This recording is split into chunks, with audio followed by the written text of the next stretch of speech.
melakukan kesepakatan kelas.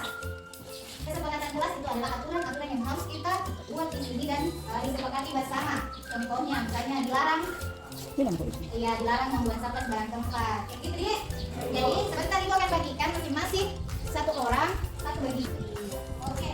Sudah paham nih apa yang dijelaskan? Jadi silakan menulis aturan atau kesepakatan kelas yang mau kita sepakati di dalam kelas ini di kelas 11. Kelas TPK ya? Iya.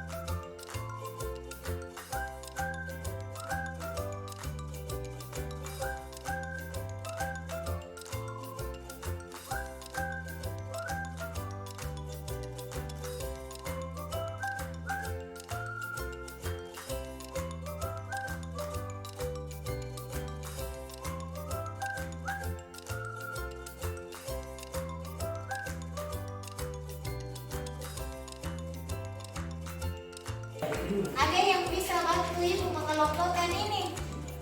Ada yang bisa bantu? Bisa. Ayo. Iya bu. Iya sini.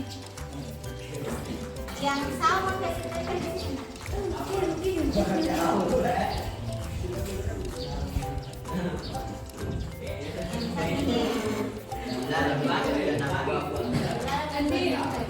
Dilarang menyanyi di bawah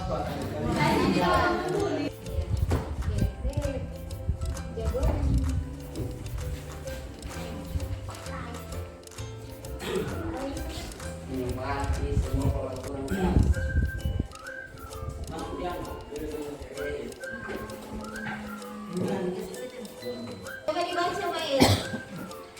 Apa bentuk keyakinan kelas Kak? Kesempatan teman dilarang membuli sesama teman, selalu tampil rapi, kaki baju tidak boleh di luar, dilarang saling menyontek sama teman kelas, dilarang tidak terlambat sekolah, dilarang membuang sampah sembarangan.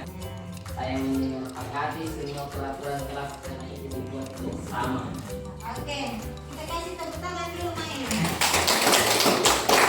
Ini merupakan kesepakatan kelas karena kita sendiri yang buat ini kesepakatan. Yang pertama itu dilarang membuang sampah sembarangan. Kalau tidak dibuat dalam keyakinan kelas itu namanya menjaga menjaga kebersihan kelas ya. Jadi keyakinan kelas yang pertama adalah menjaga kebersihan kelas. Oke, yang kedua apa nih? Dilarang membuli sesama teman.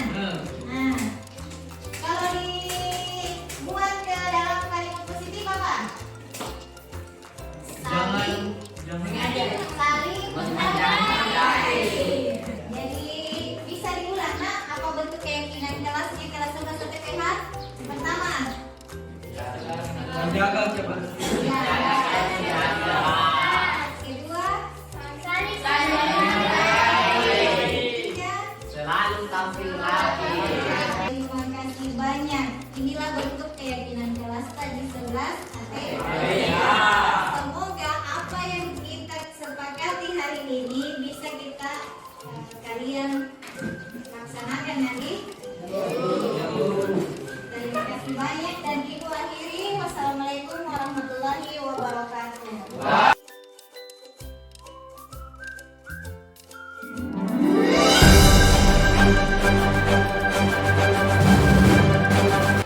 Alhamdulillah. Puji dan syukur karena atas berkat rahmat dan karunia-Nya lah sehingga kita masih diberi kesehatan dan kesempatan untuk datang di tempat ini. Tak lupa juga kita panjatkan salawat atas jiwa kita Nabiullah, Nabi yang telah membawa kita dari alam yang gelap menuju alam yang terang benderang. Jadi adapun agenda kita pada hari ini adalah pengimbasan budaya positif yang dilakukan oleh Ibu Sumarni selaku CGP Angkatan 9 Kabupaten Jeneponto. Untuk mengebesenkan wasguna dengan hormat disilakan. Assalamualaikum warahmatullahi wabarakatuh.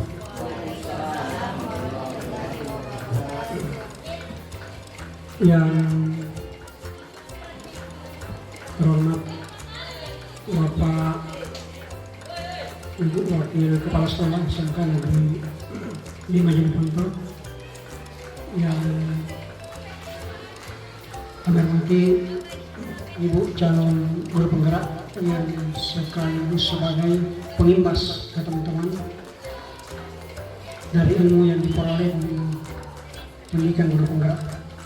Yang kami hormati Bapak Ibu guru, yang kami hormati Bapak Ibu staf SMK. Puji syukur kehadirat Allah Subhanahu wa Ta'ala karena karunia yang tiada henti sehingga kita senantiasa sehat walafiat melaksanakan aktivitas kita. Semoga senantiasa menjadi ibadah bagi kita dan berkah untuk kehidupan kita di akhirat. Salawat dan salam kehadirat Nabi Muhammad sallallahu alaihi wasallam, Nabi yang telah memberikan petunjuk keselamatan dunia akhirat. Mari kita senantiasa mengikut dan semoga di hari kemudian kelak kita diakui sebagai umatnya dan mendapatkan syafaat. Saatnya jam ke-6 dimulai. It's time for the 6th hour to start. Bapak Ibu yang kami hormati, tentunya dalam hal ini kegiatan yang dilakukan oleh salah seorang rekan kita dari calon guru penggerak pada hari ini, tentu kami sebagai pengawas bina memberikan apresiasi yang sebesar-besarnya karena upaya mengimbaskan apa-apa yang diperoleh khususnya dalam hal budaya positif. Penindasan ya, budaya positif. Saya kira ini hal-hal yang mungkin bahasa lain dalam hal kalau dulu dikatakan bagaimana membentuk karakter anak yang bagus di sekolah, lawan dari karakter yang tidak bagus dikatakan sekarang budaya positif.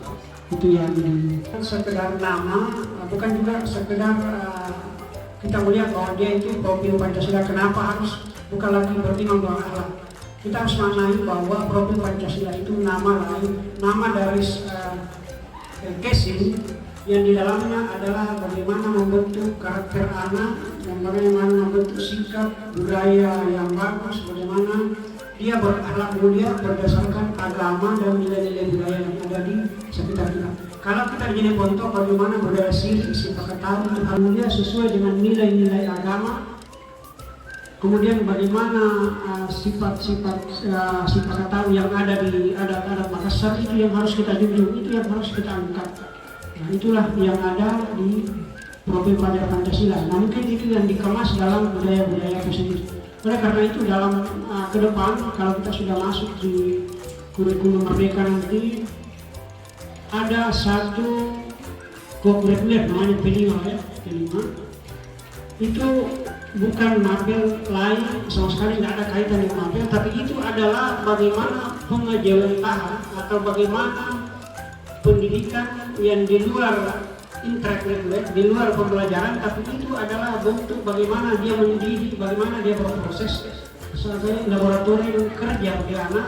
Di dalamnya itu anak-anak diproses bagaimana dia berakhlak, dia beragama. Jadi mungkin kita nanti kalau P5 nanti jalan itu budaya satu tema atau satu proyek, anak-anak itu mungkin memberikan hasil karya, kalau dia hasil karya, atau dia memperoleh mampu kalau dia katakanlah panitia dalam bentuk panitia, proyek dalam bentuk panitia, bagaimana hasilnya ada, tetapi pada saat selesai anak itu nampak karakternya bagus, sopan kepada gurunya, menghargai teman-temannya, sikap jujur ada. Pada saat waktu salat, semua kegiatan harus berhenti, harus salat. Karena ini pola dalam proyek itu dibentuk, bagaimana bisa membentuk sikap positif ini, itulah yang menjadi pola dalam kegiatan P5. Jadi P5 kalau kita tidak ada kesepakatan untuk mempola dalam kegiatannya, itu nanti akan terjadi bebas nilai. Anak-anak selesai dengan terampil, tapi dia tidak berakhlak, dia tidak punya karakter itu. Kalau tidak dimiliki, padahal maunya nanti di P5 itu profil pelajar Pancasila itu betul-betul pola proyeknya itu berjalan untuk membentuk satu karakter dengan profilnya Pancasila. Dia menjalankan agama, dia berakhlak, dan dia menghargai adat budaya yang ada di sekitarnya. Saya kira itu. Sekali lagi terima kasih kepada Ibu guru penggerak yang punya inisiatif menuntaskan kepada teman-temannya, dan tentunya kepada teman-teman yang sudah sebagai status guru penggerak. Kembalikan ke materi Ibu Sumari selaku CGP Angkatan 9 Kabupaten Jeneponto sekaligus mengambil alih forum. Dengan hormat diisikan. Terima kasih banyak atas kesempatan yang diberikan kepada saya. Yang saya hormati Bapak Pengawas Bina SMK Negeri 5 Jeneponto, Bapak Ibu Wakasek yang ada di SMK Negeri 5 Jeneponto, rekan-rekan guru dan cintai karena berkenan hadir untuk mengikuti kegiatan pengimbangan ini. Pertama-tama marilah kita mengucapkan puja dan syukur kehadirat Allah Subhanahu wa Ta'ala karena atas limpahan berkat dan karunia-Nya sehingga pada kesempatan hari ini kita masih diberikan kesehatan. Salawat dan taslim kehadirat Nabiullah Muhammad Sallallahu Alaihi Wasallam, para sahabat dan keluarganya. Izin Pak Pengawas dan moderator, saya berdiri Pak. Iya. Terima kasih. Saya selaku CGP Angkatan 9 Kabupaten Jeneponto akan melakukan pengimbasan budaya positif. Namun sebelum materi dimulai, alangkah baiknya mungkin kalau kita berdoa. Ada yang bisa memimpin doanya Bapak Ibu? Assalamualaikum warahmatullahi wabarakatuh. Bapak Ibu, kita segenap menunjukkan kepada saya yang mohon kepada Allah SWT semoga kegiatan hari ini senantiasa diberkahi dan diridhoi oleh Allah Subhanahu wa Ta'ala. Amin amin ya rabbal alamin. Alhamdulillahilladzi hamdan syakiran lillahi hamdan katsiran wa khairan mazidan kama rabbiyani sabila wa rahmat. Allahumma inna nas'aluka fid dunya hasanatan fil akhirati wa hasanatan wa qina adzaban nar. Allahumma inna fi salati wa salati Allahumma rabbana la tu'akhidhna in nasina wa akhtana. Allahumma rabbana la tahmilna isran kama hamaltahu 'ala alladhina min qablina. Rabbana wa la tuhammilna ma la taqata lana. Allahumma rabbana atina fid dunya hasanah wa fil akhirati hasanah wa qina adzaban nar. Wa sallallahu alaihi wa sallam. Subhana rabbika rabbil izzati amma yasifun wa salamun 'alal mursalin walhamdulillahi rabbil alamin. Assalamualaikum warahmatullahi wabarakatuh. Agar kita lebih semangat karena nanti akan banyak materi yang akan Bapak Ibu dengarkan pada hari ini, maka mungkin baiknya kalau kita melakukan ice breaking. Saya akan memberi clue Bapak Ibu.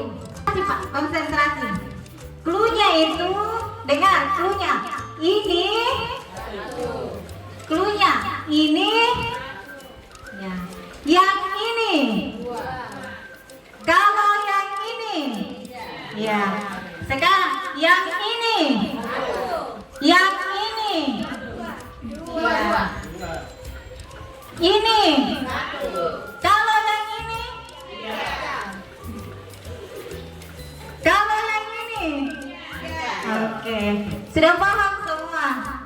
Ternyata budaya positif adalah pembiasaan positif yang merupakan perwujudan dari nilai-nilai atau keyakinan yang diterapkan di sekolah sehingga tercipta lingkungan yang aman, nyaman, dan positif.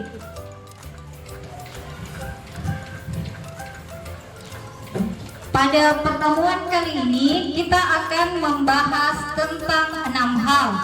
Yang pertama itu disiplin positif dan nilai-nilai kebajikan universal. Kemudian yang kedua, teori motivasi, hukuman dan penghargaan. Kemudian yang ketiga, keyakinan kelas. Keempat, kebutuhan dasar manusia dan dunia berkualitas. Kelima, 5 posisi kontrol. Dan yang terakhir itu segitiga restitusi. Sekarang disiplin positif dan nilai-nilai kebajikan universal.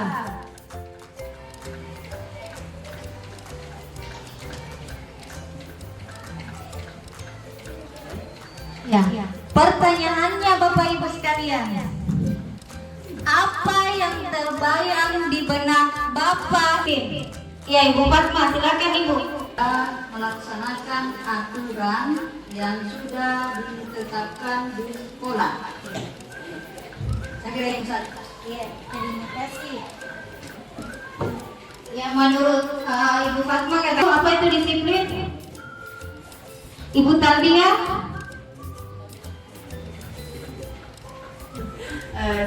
Artinya menjalankan sesuai dengan tugas dan tanggung jawab yang telah diberikan.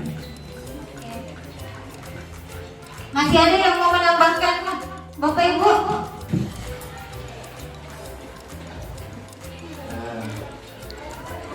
Disiplin itu ya tepat waktu dan sesuai dengan standar kerja dalam pekerjaan, standar minimal. Oke, terima kasih. Ya. Ternyata makna disiplin itu berasal dari bahasa Latin disciplina yang artinya belajar. Kemudian makna asal dari kata ini berkonotasi dengan disiplin diri dan diri dari murid-murid ini menurut Socrates dan Plato. Kemudian disiplin diri membuat orang menggali potensinya menuju sebuah tujuan apa yang dia hargai. Namun dalam budaya kita makna kata disiplin telah berubah menjadi sesuatu yang dilakukan seseorang pada orang lain untuk mendapatkan kepatuhan. Jadi biasanya di sini atau di budaya kita itu disiplin identik dengan ketidaknyamanan, bukan dengan apa yang kita hargai atau pencapaian suatu tujuan mulia. Mereka bisa bertanggung jawab terhadap apa yang dilakukannya karena mereka mendasarkan tindakan pada nilai-nilai kebajikan universal. Iya, nilai-nilai kebajikan universal. Ada yang ingat Pak, apa itu nilai-nilai kebajikan universal yang ada di sini? Atau biasanya identik dengan profil pelajar Pancasila. Kalau profil pelajar Pancasila ada 6. Oke, yang pertama beriman dan bertakwa kepada Tuhan yang Maha Esa dan berakhlak mulia. Yang kedua apa Bapak Ibu? Bergotong royong. Oke, yang ketiga apa Bapak Ibu? Mandiri. Oke, yang keempat bernalar kritis. Kelima berkebinekaan global. Yang keenam kreatif. Oke, berarti Bapak dan Ibunya SMK 5 ini menguasai betul apa itu profil Pancasila. Tepuk tangan dulu Bapak Ibu untuk kita semua. Iya, nilai-nilai kebajikan universal yang ingin dicapai oleh setiap anak Indonesia dikenal dengan profil pelajar, yakni yang seperti tadi sama Bapak Ibu sekalian. Yang pertama itu beriman, bertakwa kepada Tuhan yang Maha Esa dan berakhlak mulia. Kemudian yang kedua mandiri, ketiga bernalar kritis, keempat berkebinekaan global, kelima bergotong royong, dan terakhir kreatif. Ya, punya Bapak Ibu, bila di sekolah Anda tidak ada aturan yang memberikan surat teguran tepat waktu, apakah Anda akan tetap datang tepat waktu untuk mengajar murid-murid Anda? Jelaskan alasan Anda.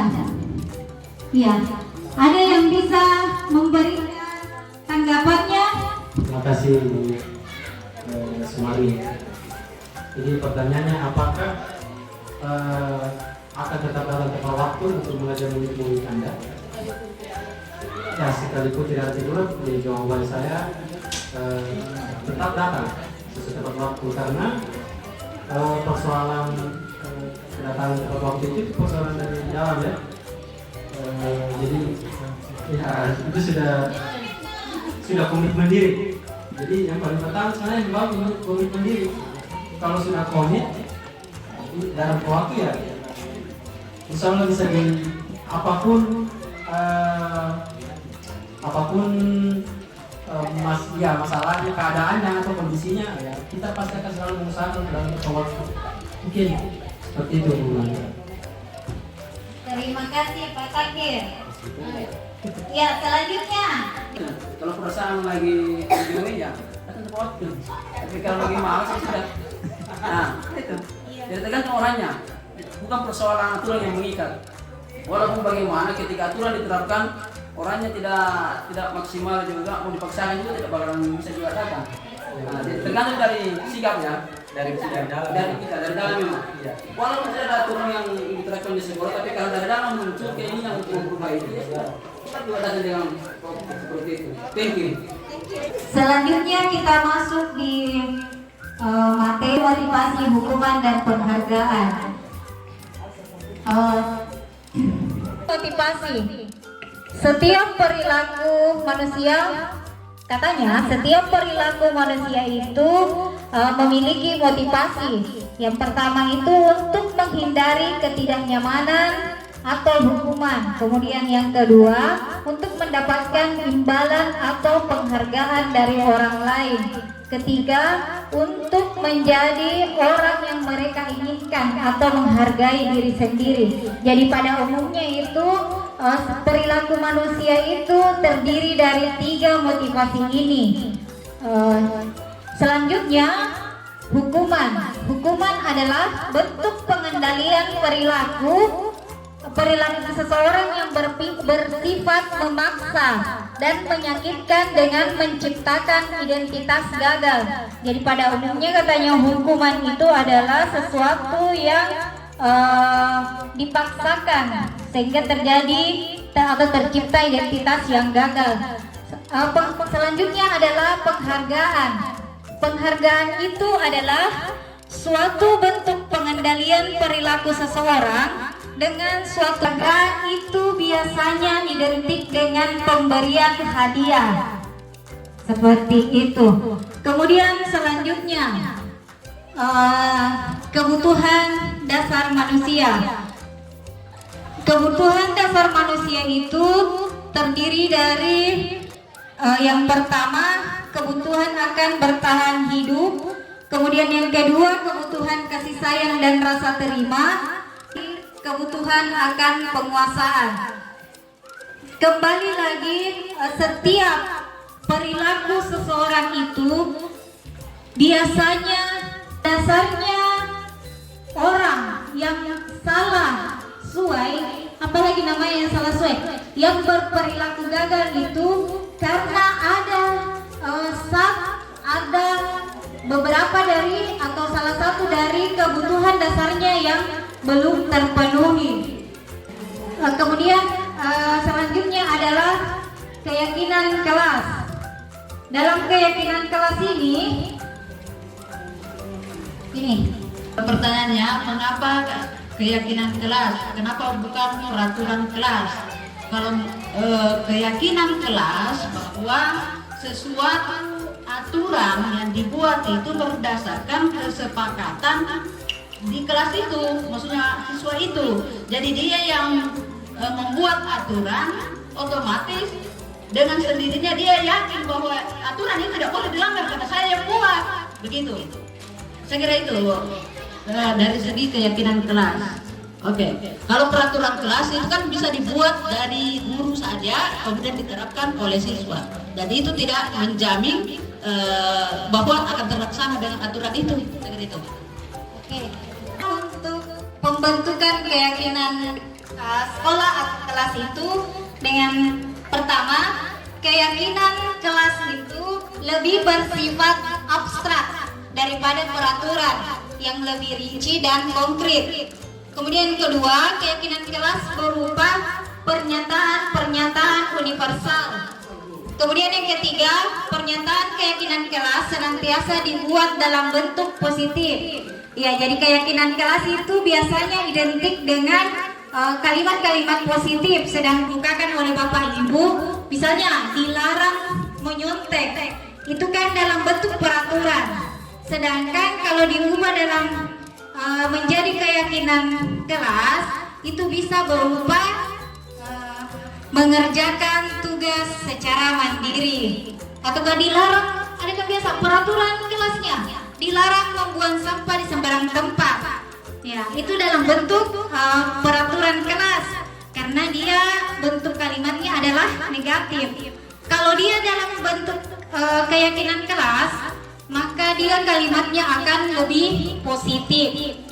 Contohnya tadi yang dilarang membuang sampah itu, kalau keyakinan kelasnya menjadi menjaga kebersihan kelas. Keyakinan kelas hendaknya tidak terlalu banyak sehingga mudah diingat dan dipahami oleh semua warga kelas. Jadi maksimal 7 lah kalau kita membuat keyakinan kelas di dalam kelas. Kemudian keyakinan kelas sebaiknya sesuatu yang dapat diterapkan di lingkungan tersebut. Jangan dibuat keyakinan kelas yang tidak bisa diterapkan di dalam kelas, Bapak Ibu. Ya. Selanjutnya, semua warga kelas hendaknya ikut berkontribusi dalam pembuatan keyakinan kelas lewat kegiatan curah pendapat. Jadi dalam membuat keyakinan kelas, sebaiknya kita membuatnya bersama dengan murid atau siswa kita di dalam kelas. Bukan keyakinan kelas itu dibuat oleh gurunya saja, seperti itu, tapi harus keterlibatan dua belah pihak antara guru dengan siswa. Kemudian yang terakhir, bersedia meninjau kembali keyakinan kelas dari waktu ke waktu. Ini artinya ketika kita membuat keyakinan kelas, maka sebaiknya kita selalu atau senantiasa merefleksinya, apa secara berkala, apakah itu setiap bulannya ataukah per triwulan, seperti itu Bapak Ibu. Kemudian selanjutnya ini adalah posisi kontrol. 5 posisi kontrol. Yang pertama itu ada namanya posisi penghukum. Kemudian ada pembuat orang merasa bersalah. Kemudian yang ketiga posisi teman. Keempat adalah pemantau. Dan kelima adalah manajer.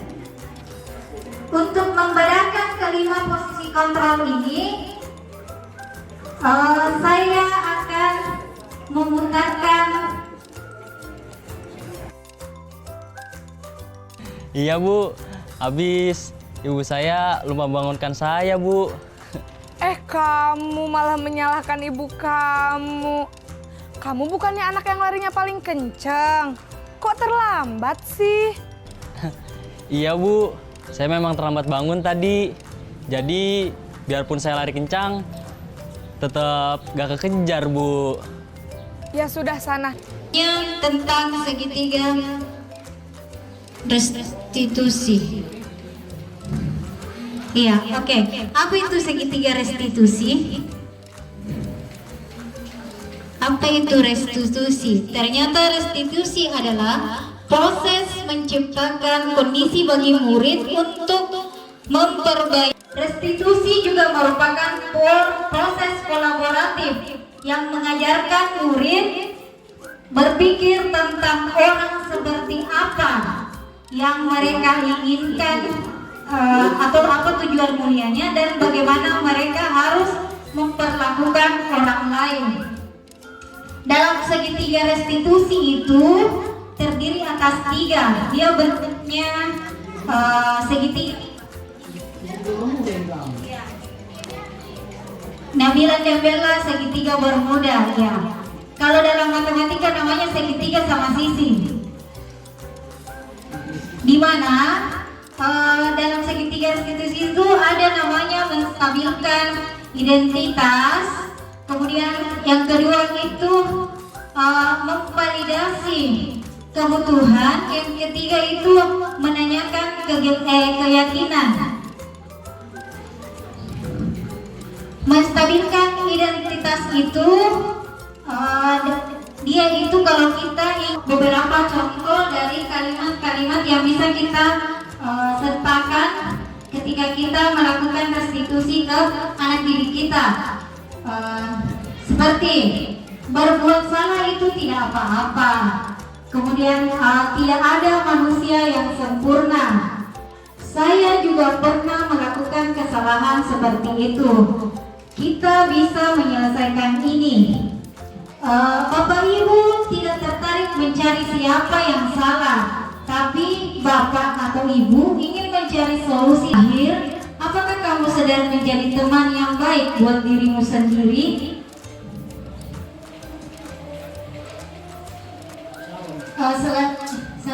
Selanjutnya, validasi tindakan yang salah.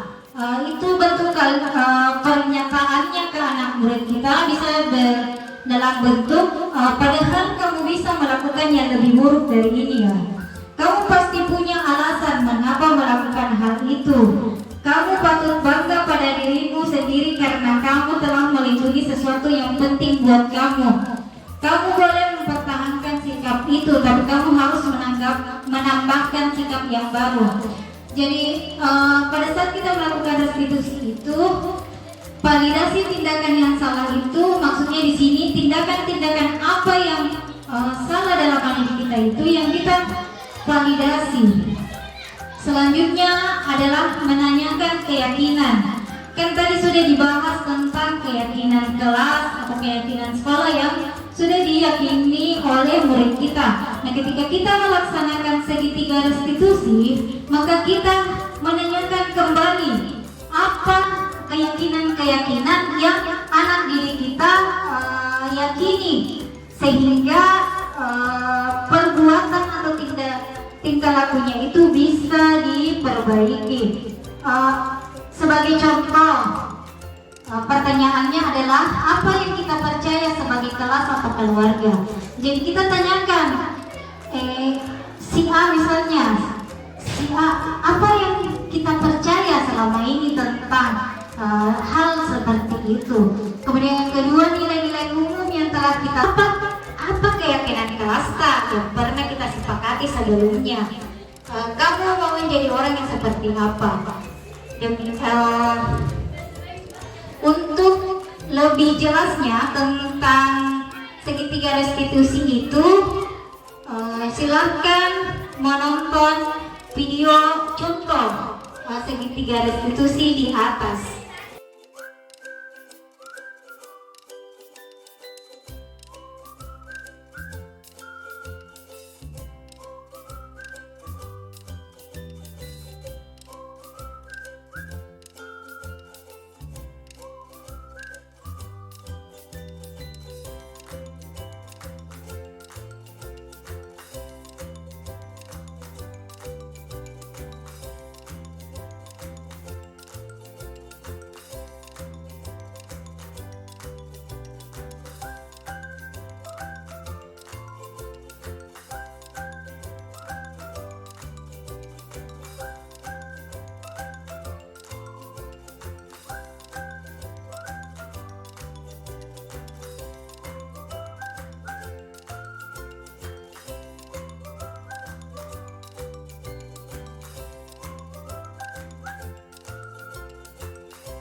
Assalamualaikum warahmatullahi wabarakatuh. Saya senama Nawir SPD, guru teknik dan bisnis sepeda motor di SMK Negeri 5 Jeneponto. Saya ucapkan banyak terima kasih kepada Ibu Sumarni atas pembahasan positif yang disampaikan pada hari ini. Insyaallah dan mudah-mudahan kedepannya bisa diterapkan di anak-anak, khususnya di jurusan TSM yang notabene adalah banyak laki-laki, sehingga budaya positif memang harus ditumbuhkan di sana. Saya kira demikian. Terima kasih banyak. Assalamualaikum warahmatullahi wabarakatuh. Waalaikumsalam. Assalamualaikum warahmatullahi wabarakatuh. Saya Fatmawati, guru Bahasa Indonesia di SMK Negeri 5 Jeneponto.